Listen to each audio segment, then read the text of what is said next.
पुण्यासारख्या सिटीमध्ये राहताना कधी-कधी मनाला गावाकडची शांतता हवी असते. सकाळ सकाळ माझे हस्बंड म्हणाले, "चल तुला एक ब्युटिफुल प्लेस दाखवतो." आणि खरंच the plan was totally worth it.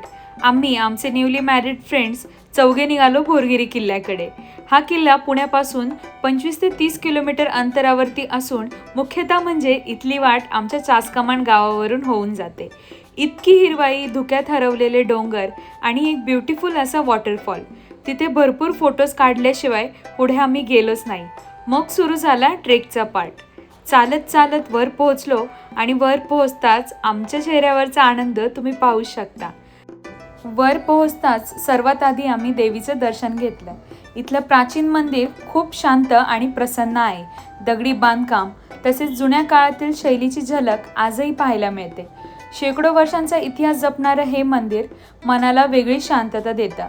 आणि मग वरून दिसणारा हा मेस्मरायझिंग व्ह्यू, हिरवेगार डोंगर, थंड वारा आणि एकदम पीसफुल फिलिंग. आणि हो, पार्ट 2 बघण्यासाठी फॉलो करायला विसरू नका. Bye bye.